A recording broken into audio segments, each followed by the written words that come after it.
An all-British affair at London's Olympia in April 1991 as Chris Eubank defended his WBO middleweight title against Gary Stretch.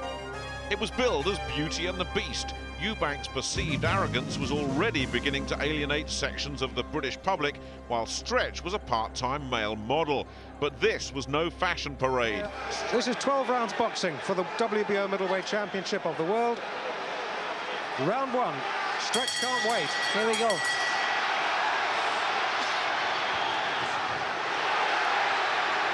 Remember, Stretch a southpaw. Right hand, right foot forward. Already he's making the wrong moves coming forward because he's taller, bigger target for Eubanks to fire at, and he should be using his height and getting on his bike. That's the way to beat Chris Eubanks, is to get on your bike and steal it and throw good body shots on your way back, which is very difficult to do, I know, but that's the way you got to beat him. He's got a solid chin. Well, he'll need it because Stretch took a good left hand from Eubank. We know Eubank's chin from the Ben fight is terrific. I'm saying Eubanks has got a hell of a chin. Yeah. Stretch has got to be tested at the middleweight division. Oh, I hope it doesn't turn into a nasty fight. Timeout from Tony Orlando. Eubank says, oh, I don't really care about that. They don't like each other. You've probably gathered that, haven't you? Now, let's not have any silly shenanigans. Yeah, it'd be a shame if it was turned into a nasty roughhouse fight. But they're both so fired up for this. Incredible atmosphere. Unbelievable, indeed. Good right hand from Eubanks. Stretch shook his head, but I think he heard him there. He's got to get in his bike, Stretch, if he hopes to last here. Eubanks is the bigger puncher and bigger guy. Stretch the taller, but Eubanks so solid. Stretch, I'm surprised, looked a bit shaky there. Eubanks obviously hurt him with that right hand. This fight is not going to last long, Dave, if Stretch continues with these tactics. Well, he's fighting the sort of fight that Eubank would love him to fight. He's coming to him. The crowd getting behind the champion now. Always difficult to jab a southpaw, so obviously Chris is going to have to land that right hand and left hook. He's going to have to come forward, which he doesn't like to do if Stretch decides to go back. But up to now, Stretch wants to have a fight with him. And Stretch lands his first meaningful shot, a good right hand.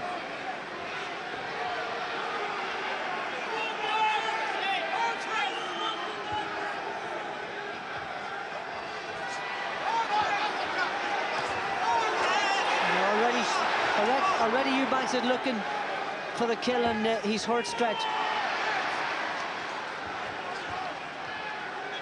Good right hand and solid left hook after. Eubank desperately wants to look good tonight after the disappointment of the last fight. Well, the last fight cost him 10,000 quid and a fine. That episode against Dan Sherry. And, well, we don't want to see that again. Stretch is actually cut behind the ear. Behind his left ear, I've never seen that before. How do you get cut behind the left ear? Into the first round. Yes, Tony Orlando going over to both boys and saying, look, fellas, let's cool down. And that's good refereeing from the American. Jimmy, that was quite some opening round. Absolutely. When you've got two trained athletes and it's been a long build-up, the press conferences, etc., etc., there's a lot of hype and nervous energy. In fact, it's come out in the opening round. I'm sure both boys will settle down now. Well, first blood literally for Chris Eubank. Stretch cut behind the left ear. I'm still baffled how on earth that happened. Still. No matter how fit you are, if you fight that nervous energy for too long, you'll soon go tired. You've got to relax and do the things that come natural and box smart.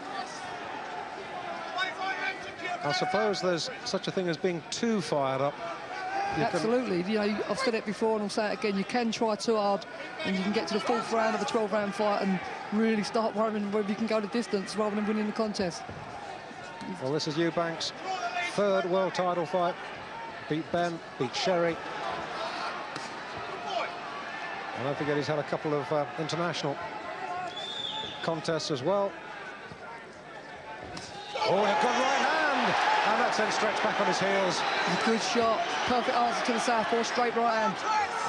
And Stretch jumping back in, trying to take the play away. And brings over a good left of his own. Both boys concentrating on the body. Both banging to the body. Down stretch at the moment, playing the matador to the Eubanks ball and making him miss. Now, Gary's got to maximise what he's good at, which is boxing. Work behind the jab and try and frustrate Chris Eubank in a similar fashion to Dan Sherry did. That could be his ticket to winning the contest. Not in a slugging match. Eubank's been a middleweight for a long time. He's very strong at the division, and he'll be hard to shift in a gun battle. We do hear tales that Eubank has desperate trouble making middleweight. That was no knockdown, that was just a slip. And I can remember how aggrieved Chris Eubank was when he thought he just slipped over and the Ben fight was giving a standing 8 count. I'm looking around the ringside and seeing two top middleweights, Watson and McCallum, discussing the way it's going, and everyone's excited about this one because it's warming up now.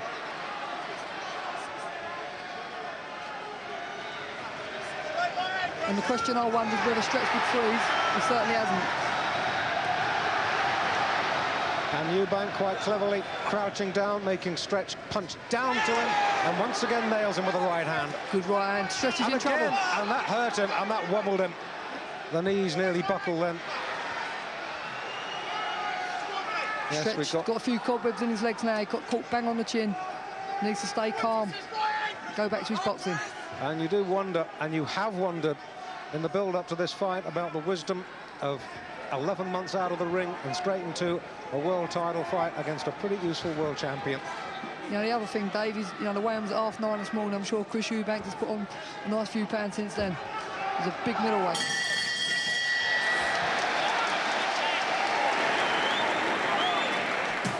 Eubank, for my money, in control at the moment. Stretch has been trying to hurt Eubanks and look for a bit of respect, but that hasn't happened. And if Nigel Benn can't hurt him, he certainly can. And he's getting nailed with right hand to the body, right hands over the head, left hooks. And Eubanks looked very sharp here, very quick and very accurate, which is most important.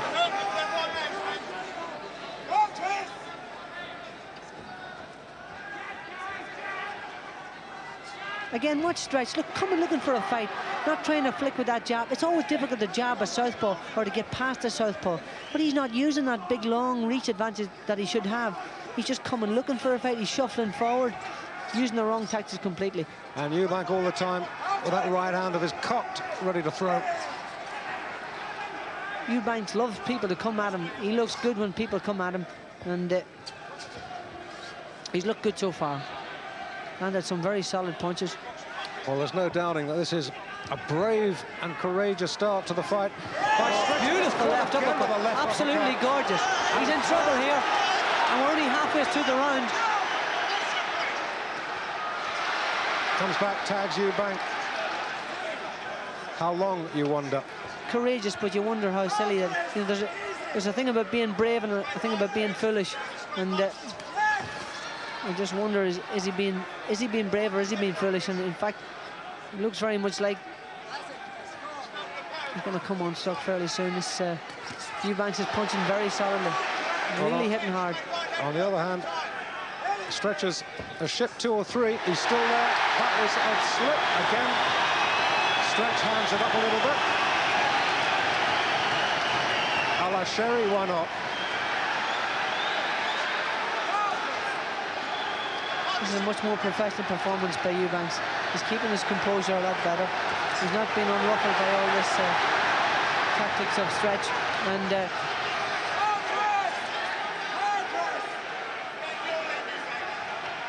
fair play to Stretch. He's really looking to have a fight with Eubanks, but I feel it's the wrong tactic. Could be wrong. Well, he's fighting a hell of a brave fight as Stretch, but as you say, Barry, you do question the tactics.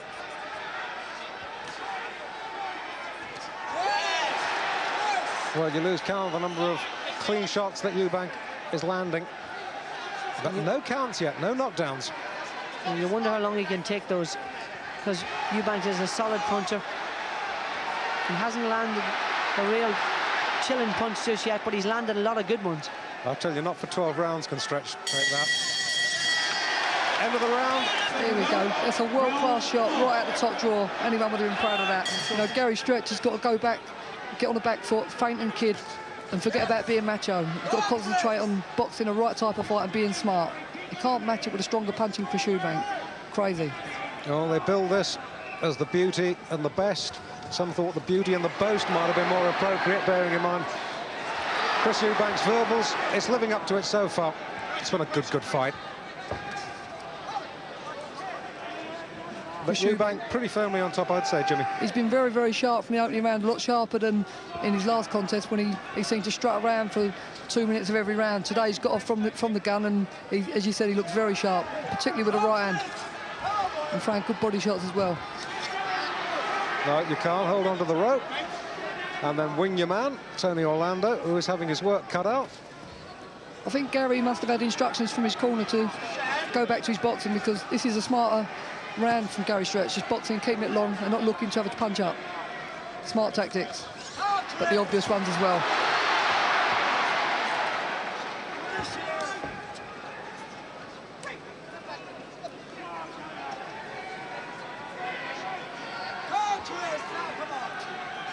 They've had to slow down the electric pace. That was a must. Starting to think about picking their shots a little bit more now. For how long, I don't know.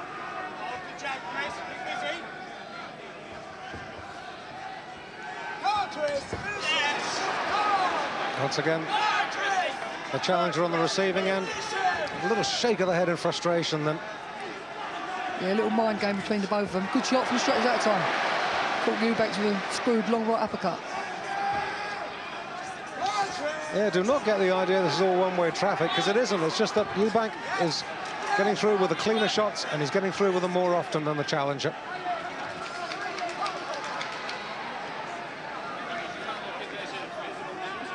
Now, when Stretch keeps it long and boxes smart, you could give Chris a few problems, but it's whether he can stick to the game plan. Well, I must admit, that was the sort of fight I thought he would fight, try and keep it at long range, stick and move, but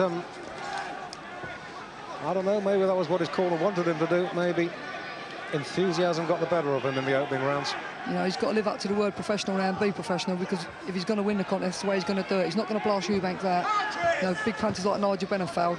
And Gary wants to stick at picking and clocking out the points and thinking about a decision.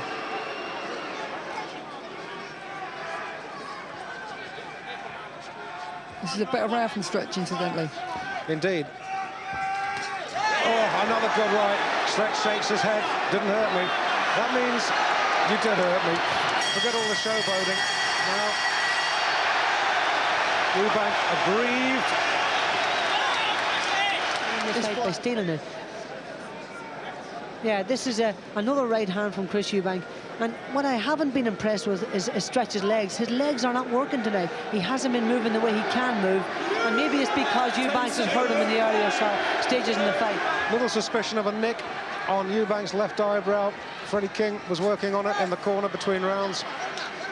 Got Freddie King and Ronnie Davis and Brendan Ingle in the champions' corner. What you get from Stretch is maybe half a minute of a nice bit of boxing, then gets drawn back into a slugfest and starts trading with Eubanks, which is absolutely suicidal with a puncher like Eubanks, and he can't afford to do that. I admire his courage, but it's silly. He's got to use his tactics. He's got to...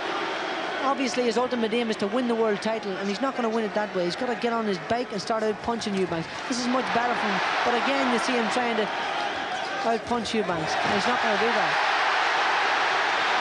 And that was wild from Eubank, and he very nearly paid for it. It was sensible to stay tucked up, because he was very nearly an open target there as Stretch came in. Eubanks is very confident. Look at the concentration on his eyes as he gets close to Gary Stretch. He never takes his eyes off him, just watches his eyes, watching his every move, watching his hands.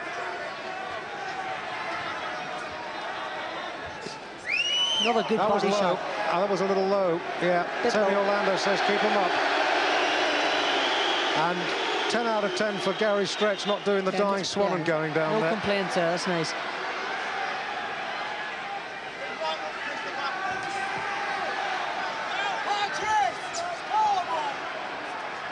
Eubanks has got to stay away. That's nice work from him. Or, sorry, Stretch has got to stay away. That's nice work from Stretch. That's nice. In and out.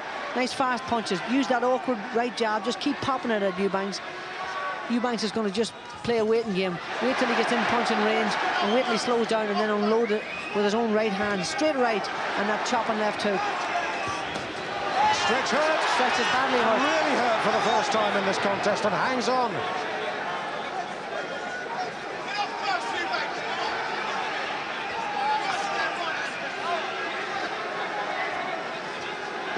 It's a much better performance by Eubanks, much more controlled.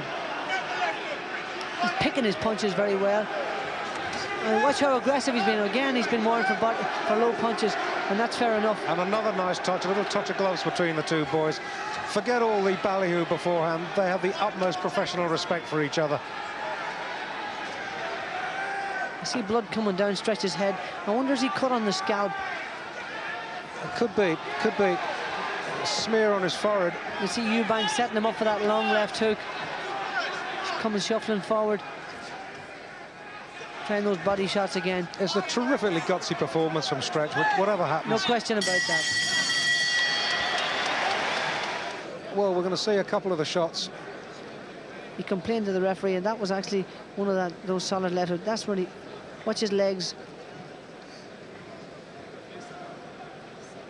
Legs look a bit shaky there, no question. Well, he's certainly a darn sight stronger at middle than he was at light middle, and although he hasn't gone down yet, not even as hard as the others, the cumulative effect will tell, and he'll go down. Yeah, and the longer the fight goes, the more that's likely to happen, because that's when the strength will really start to tell in the second half of the fight. You mentioned earlier about Eubanks' concentration. That, for me, is his greatest asset. Tremendously strong in the mind, and keeps on the job perfectly when he's in there.